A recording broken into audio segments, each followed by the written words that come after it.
ইহুদি কারা? ইহুদি হলো সবচাইতে মুসলমানের চরম দুশমন। এই বর্তমান সময়ে সবচাইতে মুসলমানদের বড় শত্রু এই ইহুদি। এই ইহুদি হলো মুসলমানের সবচাইতে বড় শত্রু। খ্রিস্টানের চাইতেও বড় শত্রু হলো ইহুদি। সেই ইহুদিদেরই জন্ম ইসরায়েল। সেই ইসরায়েল সর্বদাই চায় মুসলমানদেরকে নিপাত করতে, মুসলমানদেরকে ধ্বংস করার পায় তারা সর্বদাই যারা করে, মাথার মধ্যে ঘুরপাক খায় যাদের, তারাই হলো ইসরায়েল, তারাই হলো ইহুদি। এই ইহুদিরাই চায় মুসলমানদেরকে ধ্বংস করার জন্য, ইসলামকে বিনষ্ট করার জন্য চায় এই ইহুদিরা, এই ইসরায়েল না। সুতরাং এই ইসরায়েল কখনো মুসলমানের বন্ধু হতে পারে না। ডোনাল্ড ট্রাম্প কখনো মুসলমানের বন্ধু হতে পারে না। এদের সাথে যারা আতাতি করে এদের সাথে আমাদের কোনো সম্পর্ক থাকতে পারে না। ডোনাল্ড ট্রাম্প ইহুদি এবং ইহুদির বাচ্চাদের সাথে যাদের সম্পর্ক, যারা তাদের তলে তলে তাদের সাথে আতাতি করে, সম্পর্ক করে, ডোনাল্ড ট্রাম্পের ক্ষমতার উপর ভর দিয়ে চট করে দেশে আসতে চায় এমন মুসলমান নামধারী মুনাফিকদের, ইহুদের দালালদের সাথে আমরা মুসলমানদের কোনো সম্পর্ক নাই। কথা বলেন ঠিক কিনা? এদেরকে বয়কট করতে হবে, বর্জন করতে হবে। এরা হলো ইহুদি। ইহুদিরা মুসলমান মারলে খুশি হয়। আজকে ফিলিস্তিনের দিকে তাকায়া দেখেন কি অবস্থা। মসজিদে আকসা এটা মুসলমানদের মসজিদ, মুসলমানদের প্রথম কিবলা। এমন কোনো নবী নাই যারা মসজিদে আকসায় নামাজ পড়ে নাই। সেই মসজিদে আকসা আজ ইসরায়েলদের কবলে।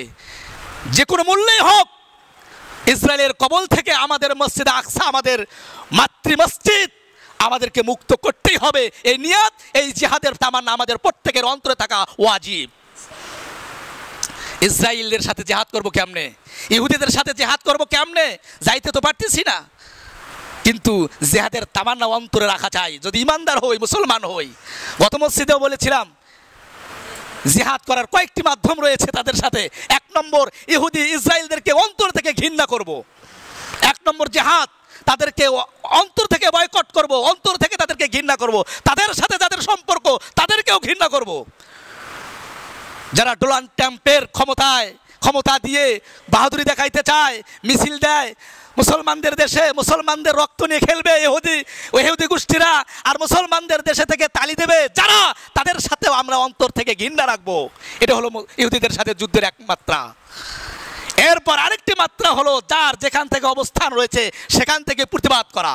আপনি ইউটিউব, আপনার ফেসবুক আছে, ইউটিউব আছে, অনলাইন আছে, সেখান থেকেই আপনাকে প্রতিবাদ করতে হবে। মিটিং হবে, মিছিল হবে, যেখানে যে মিছিল হবে সেই মিছিলের মাধ্যমে আপনাকে প্রতিবাদ করতে হবে। মিছিল হচ্ছে, মিছিলে যা কি হবে, সুরুজের মতো যখন গেলে ফিলিস্তিনে যাবো, জাবেরাটের পলাশবাড়ির মিছিলে অংশগ্রহণ করতে পারেন না, আর আপনি প্রতিবাদ করবেন ফিলিস্তিনে গিয়ে। আপনার ওই ফিলিস্তিনের জায়গা যদি হলো তাও একটা অজুহাত আপনি বের করতেন, আপনি মুনাফিক। মিছিল হবে, মিছিলে অংশগ্রহণ করতে হবে, প্রতিবাদ করতে হবে। প্রত্যেকটা মিছিলে অংশগ্রহণ করে অন্তত বিশ্বকে দেখাইতে হবে আমরা প্রত্যেকটা মুসলমান ইমানের ব্যাপারে এক এবং ঐক্য। কথা বলেন ঠিক কিনা? দেখতে হবে, দেখাইতে হবে। এই জন্য প্রত্যেকটা মিটিং, প্রত্যেকটা মিছিলে অংশগ্রহণ করাও এটা হলো ইসরায়েল ইহুদিদের সাথে যুদ্ধের সামিল, যুদ্ধ করতে হবে। 2, 3 নম্বর, ইহুদিদের সাথে যুদ্ধের আরেকটি মাধ্যম হলো ইহুদি যত পণ্য আছে সমস্ত পণ্যকে বয়কট করতে হবে।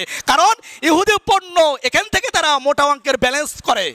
তাদের যত কোম্পানি রয়েছে, তাদের যে আয়ের উৎস, কোম্পানি, ফ্যাক্টরি ইত্যাদি যেগুলো রয়েছে, এগুলোর যে পণ্য আছে ওই পণ্য যদি বয়কট করা হয় তাহলে আয়ের উৎস তাদের নিস্তব্ধ হয়ে যাবে, আয়ের উৎস তাদের নিঃশেষ হয়ে যাবে, শেষ হয়ে যাবে। তাহলে তারা আর মুসলমানের উপর বাহাদুরি করতে পারবে না।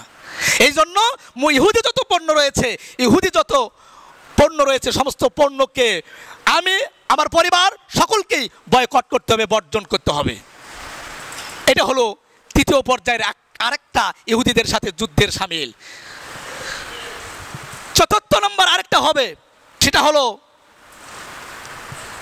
মুসলমানদের মাঝে ঐক্যের একটা প্ল্যাটফর্ম দাঁড় করানোর চেষ্টা করতে হবে।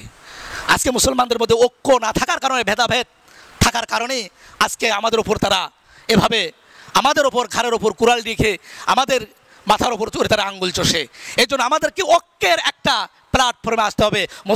মুসলমান সাধারণ কোনো বিষয়ে মুসলমান মারামারি করা যাবে না, ঐক্য থাকতে হবে। এই জন্য মুসলমান ঐক্যের মাধ্যমে, মিটিল মিছিলের মাধ্যমে প্রতিবাদ করব। তাদের কোম্পানি, তাদের মালকে বর্জন করব, তাদের পণ্যকে বর্জন করব, তাদের আয়ের উৎসকে নিঃশেষ করে দেব। এইভাবে তাদের সাথে তাদেরকে বর্জন করা হবে। আরেকটা যেটা বললাম যে ফিলিস্তিন যারা নিরস্ত্র মানুষদেরকে যারা মারতেছে, তাদের খাদ্য, তাদের কাপড় চোপড়, তাদের চিকিৎসা ইত্যাদি দিয়ে ফিলিস্তিন নিরীহ মাজলুম মুসলমানদের পাশে দাঁড়াইয়া আমরা ইসরায়েলি ইহুদিদের বিপক্ষে দাঁড়ায় যাব। তাদের পাশে দাঁড়াবো, তাদের পাশে কি দিয়া? অর্থ দিয়া, সম্পদ দিয়া, যতটুকু সম্পদ 2 টাকা করে দিয়ে হলেও আমরা ফিলিস্তিনের পাশে থাকবো। এইভাবে চারটা বিষয় দিয়ে আমরা ইহুদিদের সাথে যুদ্ধ ঘোষণা করব। জিহাদের ঘোষণা করতে পারো, যদি করতে পারে মধ্যে ঈমান আছে, আর যদি তা না হয় তাহলে ঈমানের ত্রুটি রয়েছে, সমস্যা রয়েছে।